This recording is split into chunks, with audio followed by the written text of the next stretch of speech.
Bismillahirrahmanirrahim. Assalamualaikum warahmatullahi wabarakatuh. Pada video kali ini kita akan bahas sebuah ban pada sepeda motor. Jadi secara umum ban di sepeda motor itu ada dua jenis. Yang pertama tube tipe, kemudian yang kedua tubeless. Dari katanya pun tube tipe, di tipe menggunakan tube atau menggunakan ban dalam. Sementara tubeless itu tanpa tube, itu ban dalam. Jadi dia tanpa menggunakan ban dalam. Oke, bahas satu dulu. Yang tube tipe, dia tentu menggunakan ban dalam, kemudian cocok dengan pelak jari-jari karena tube tipe ini lebih tipis, lebih ringan, makanya jari-jari ini cukup untuk menopang ban tube tipe. Kemudian cocok jalan tidak rata, jadi dia bisa memberikan kenyamanan pada pengendara supaya lebih nyaman dan lebih tidak terasa kejutannya, karena dengan dilengkapi ban dalam ini mampu menerima kejutan-kejutan dari jalan yang tidak rata.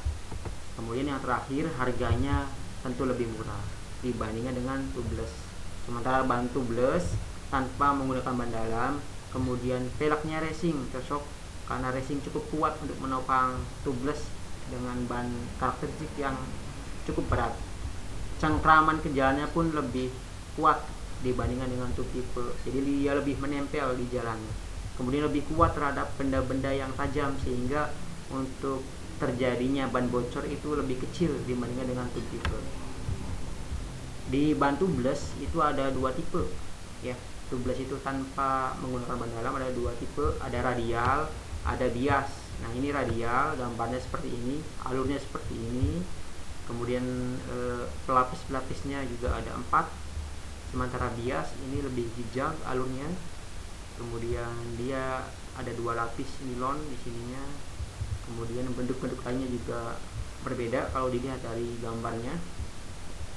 Untuk ban radial, dia cocoknya untuk penumpang ya, bukan untuk mengangkut barang-barang yang berat.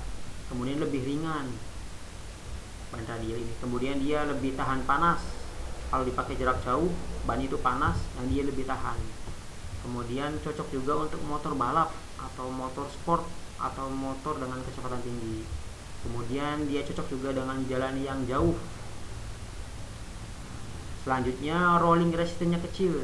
Ini artinya hambatan berputarnya kecil ya. Jadi dia sangat lancar di jalan, sehingga sangat cocok kalau buat balap dan jarak jauh. Kemudian karena rolling resistance-nya kecil, lebih hemat bahan bakar, dan tentu ban radial ini biasanya lebih mahal. Berbeda dengan ban bias bobotnya lebih tinggi untuk menopang kendaraan. Jadi cocok dia untuk bobot yang tinggi kendaraannya, misalnya untuk mengangkut barang, mengangkut batu. Nah, cocoknya buat ban bias. Kemudian telapak bannya lebih tebal, kalau dilihat dari gambar pun dia lebih tebal. Kemudian lebih kuat gitu ya, lebih kuat. Kemudian cocoknya buat kecepatan rendah, makanya dia cocoknya buat mengangkut benda-benda yang berat atau bobot yang berat, dan harganya biasanya lebih murah. Fungsi ban, kayak pada sepeda motor ada ban luar, ada ban dalam. Itu ini dengan menggunakan tube tipe ya kalau ban dalam. Kalau ban luar, ban depan itu biasanya yang pertama fungsinya mengendalikan sepeda motor supaya aman dan nyaman. Kemudian dia penyibak atau pembelah air, terutama ketika hujannya. Jadi dia untuk membelah air supaya nggak licin. Kemudian untuk ban belakang, dia penyalur tenaga mesin. Jadi mesin berputar sampai ke ban belakang kemudian berputar. Dan kemudian pencengkram jalan. Untuk ban dalam atau tube tipe, pertama fungsinya dia menyerap getaran jalan atau kejutan dari jalan yang tidak rata. Jadi lumayan ya, yang ada ban dalamnya dia bisa menyerap getaran jalan yang tidak rata. Kemudian sebagai wadah udara. Kode ban ini di sini tentu kita bisa melihat ya, ada 90/90, strip 14, MC 46P, kemudian ada 80/90, strip 17. Nah, ini ada artinya. Oke, langsung saja. Nah, ini artinya. Contoh 80 per 90 strip 14 M garis miring C 38 P.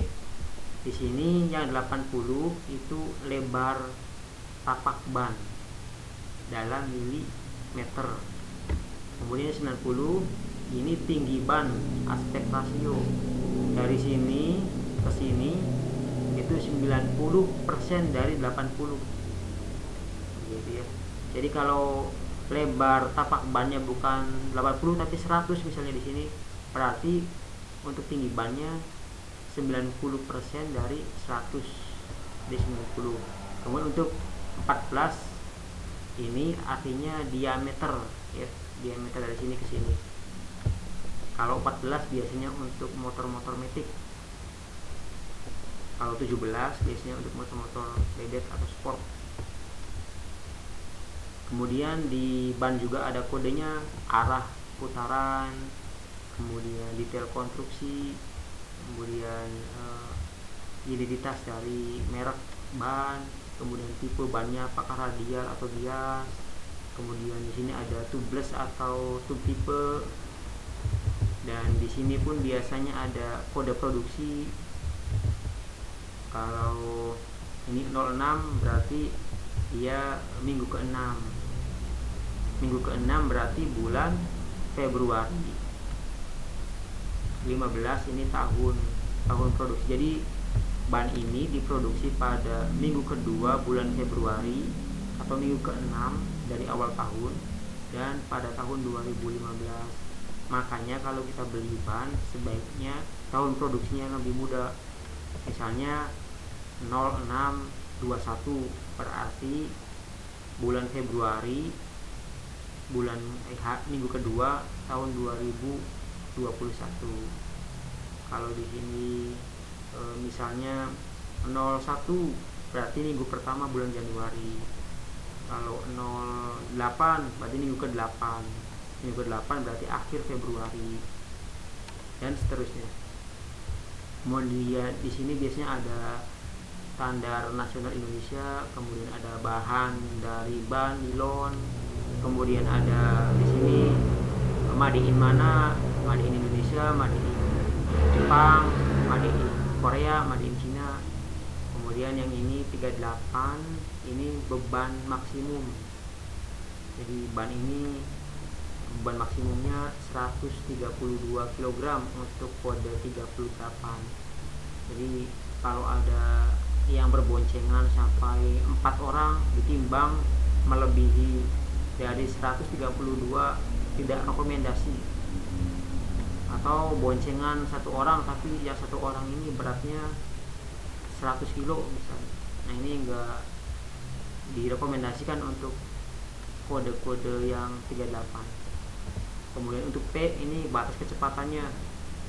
Kalau P 150 km per jam maksimum. Itu tentang ban.